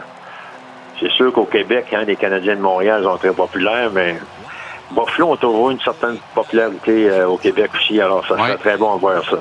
Ce serait très bon de voir ça. Je ne sais bien pas grâce à qui, hein, mais la French Connection était sensationnelle. Vous en étiez le porte-étendard. Danny B, Daniel Brière, a connu de bonnes années après ça aussi. Il y a eu de grands Québécois dans l'histoire des Sabres, dans l'alignement de l'équipe. C'est intéressant ce que vous dites par rapport aux Canadiens parce qu'on sent que ce sont deux jeunes équipes et deux jeunes équipes rivalisent très bien. Il y a comme automatiquement une rivalité quand deux jeunes équipes sont appelées à se rencontrer comme ça à 4 fois par saison. Bon, on est loin des 8 matchs par année de la bonne vieille division Adams de votre époque, mais quand même, à 4 fois, on les prend pareil. Moi, j'en rêve d'une série Canadien-Sabres parce que je pense que d'abord, c'est une série au pair qui peut aller d'un côté comme de l'autre, puis c'est une série de confusion des genres, deux styles de jeu complètement opposés. Ça donnerait une belle confrontation, une belle collision, non? Bon, ça fait des bonnes joutes. Je regardais les votes cette année. C'est des bonnes votes canadiens contre les Sabres.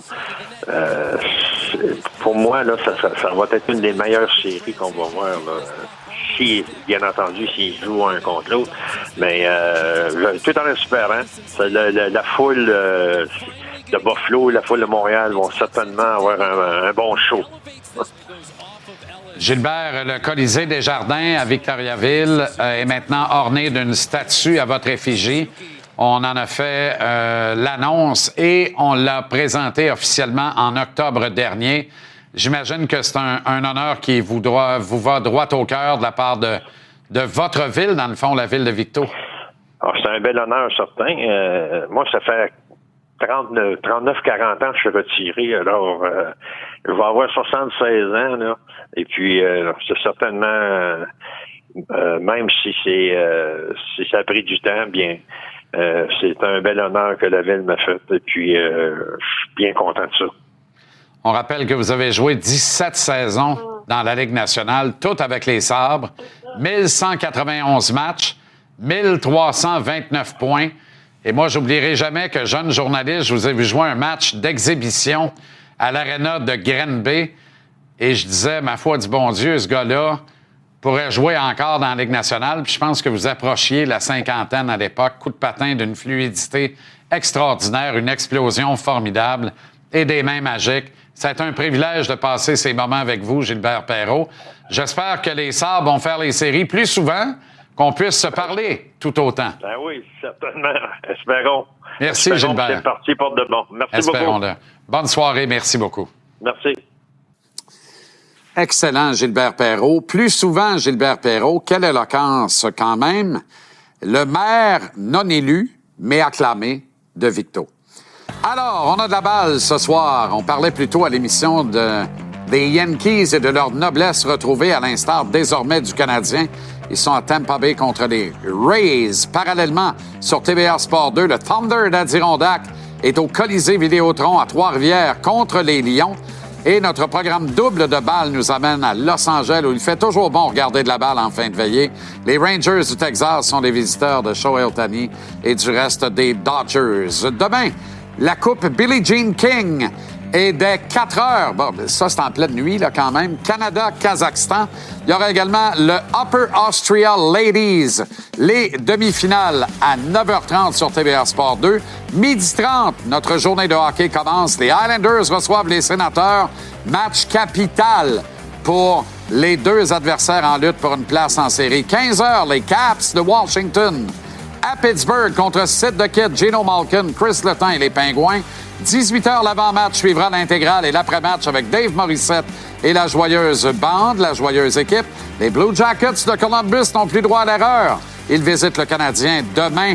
Canadien qui ne regarde plus derrière. Parallèlement à TVA Sport 2, l'UFC 327, la carte préliminaire dès 18h. Et l'Upper Austria Ladies reprend son 35e anniversaire avec la finale à 8 h dimanche matin. Les Pingouins et les Caps sont rendez-vous à 14h30 en après-midi. Quel week-end de sport vous attend? Quelle semaine ça a été? La prochaine sera pas moins le fun, je vous le garantis. Merci à l'équipe, merci à vous. Bon week-end, prenez soin de vous.